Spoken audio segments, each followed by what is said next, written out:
Welcome back. In this video, we'll be having a close look at Dreame's latest product, the D10 Plus, their latest smart robot vacuum with a self-emptying base station.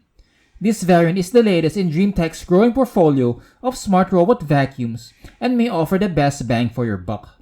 If you're not familiar with this brand, Dreame Tech is a relatively new brand in this niche, established around 2015, focusing on three categories: cordless stick vacuums, cordless wet-dry vacuums, and smart robot vacuums.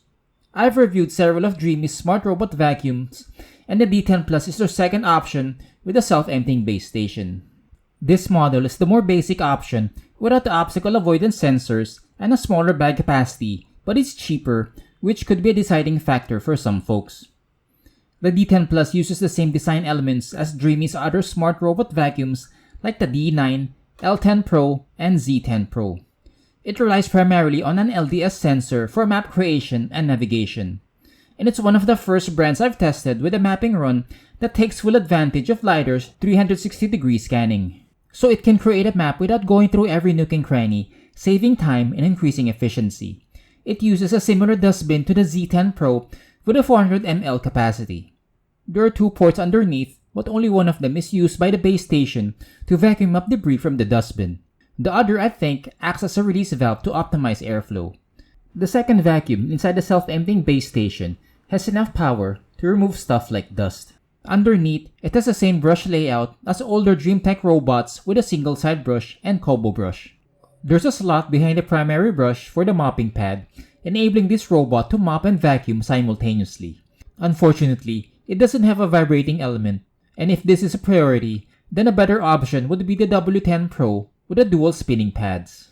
Otherwise, the D10 Plus is an excellent alternative with above-average vacuuming and mopping capabilities, but with limitations for the latter, which I'll share later in this video. Its base station has a similar design to the Z10 Pro, but with a smaller 2.4-liter capacity. Dreame says it can hold up to 45 days worth of debris, but that will depend on several factors like usage frequency, environment, and if you have pets. Pet hair will occupy more space, so the 45-day claim may not be applicable for pet owners. The D10 Plus's LDS sensor enables it to navigate efficiently in straight lines. Like most LiDAR robots, it starts off cleaning the edges before moving towards the middle in straight lines. By default, it only does a single pass run. There's no option in the app to do more than a one pass run unless you install the mopping pad. Attaching the pad unlocks a 3-pass crisscross cycle, which is one workaround if you need a more thorough vacuuming run with a water level at the lowest setting. The D10 Plus navigation is efficient and did reasonably well in the coverage test, picking up most of the debris after the first pass. Here's how it looks after the 2-pass run. It completed it in a little over 21 minutes, which isn't bad considering I had to push the clean button manually to do a second pass. It excelled at navigating around chair legs and doesn't get lost in this maze. Another plus is that it slows down when it encounters obstacles the front sensors see. It didn't push these alcohol bottles during the test run, which is a positive. There's little risk of it scratching furniture because of this. Next, we look at airflow results, and the D10 Plus was decent, ranging between 9 and 17 CFM. These results aren't far off the other Dreame robot vacuums I've tested. And the cleaning results reveal this to be the case, as this variant has one of the best overall scores. It excels at cleaning hard surfaces with the above-average airflow. Even at the lowest setting, it picked up this much dust in our tiny room, most of which came from under this bed. It picked up an excellent 99.3% of sand on hard floors, and the eye test confirms this as it got most of it after the first pass. One reason it did well on hard floors is that its side brush didn't scatter as much debris, which was an issue with other brands. It spun slowly enough to pick up debris without scattering too much around. My proof for this theory came in the edge cleaning test, where the D10 Plus got nearly everything. It's probably the best performing round-shaped robot vacuum with a single side brush at cleaning edges, and it was efficient, needing only 2 passes to achieve this result. However, it wasn't as good as I'd hoped in the deep cleaning test, picking up only a touch above 71%. Not great, but still decent given its cost. One area it struggles with is cleaning hair. I tested the D10 Pro on 5 and 7-inch strands, and it didn't do well, picking up 48 and 35% respectively, with this much hair wrapping on a brush. I wouldn't recommend this robot for cleaning large quantities of human or pet hair. Next, we look at the mopping test results where I tried it on grape juice and red wine stains. I left a few hours to dry. It didn't have any issues mopping the red wine stains, removing nearly everything after the second pass, even without an active agitation element. The results with red wine stains are similar to the Roborock S5 Max, one of the best I've tested for this experiment. But it struggled with stickier grape juice stains, and you could see it stalling in this clip. The stickier residue from the grape juice prevented it from moving for several minutes, so I had to move it back to the base station.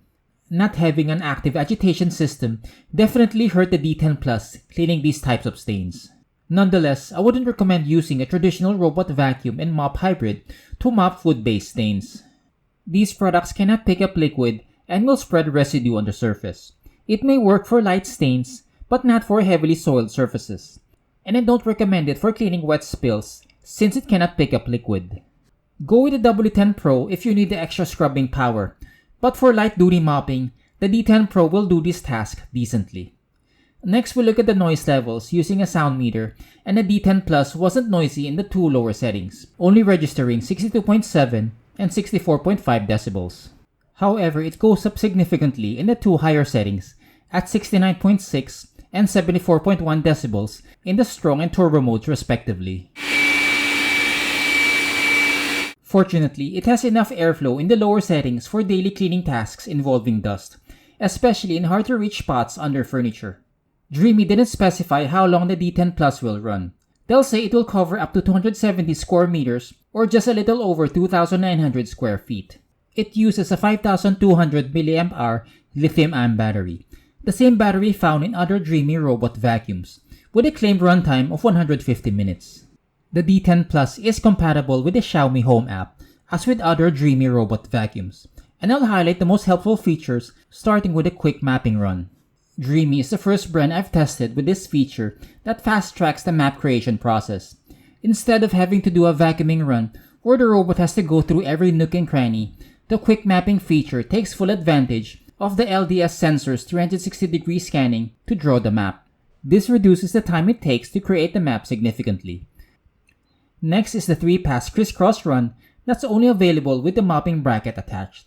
With this feature, the robot does a 3-pass run in a crisscross pattern similar to select Roborock products. I'm not sure why Dreame doesn't have this feature for its vacuuming-only mode, but it's a must-have to maximize its cleaning performance. Containment is also available as a D10 Plus app has access to invisible walls, no-go zones, and no-mop zones. Invisible walls enable consumers to draw virtual walls, acting as a boundary, preventing the robot from going past it. One neat feature is folks can draw diagonal lines, adding to the areas it can block. No-go and no-mop zones are similar in that these block the robot from going to a square or rectangular zone. As you've already noticed, this robot has a live map that provides real-time status of where the robot's at and the areas it has cleaned. The deep mopping cycle is another helpful feature for mopping tasks. It instructs the robot to make tighter turns than usual to increase the overlap and improve mopping results. Lastly is the selective room cleaning and zone cleaning features that have similar functions to clean a localized area. Selective room cleaning lets users choose a room to clean, while zone cleaning lets users draw a box of the area they want to be cleaned. I use zone cleaning for the second mopping test and edge cleaning, which are some of its practical uses. Overall, the Dreame D10 Plus exceeded my expectations. It was above average in nearly all the cleaning tests, excelling on hard surfaces because of its dual vacuuming and mopping functionality, but struggled with cleaning hair. Navigation is efficient, but the lack of a multiple pass run without a mopping bracket attached is a bit of a head scratcher for me. Adding this will definitely improve its vacuuming performance, so I hope Dreame will consider this enhancement in future firmware updates. Its mopping performance is above average, but it struggled with juice stains, stalling for several minutes. Nonetheless, the D10 Plus is a solid all-around robot vacuum with a self-emptying option at a reasonable cost. If you've made it this far, I'd like to say thank you and consider giving this video a thumbs up if it's been helpful to you.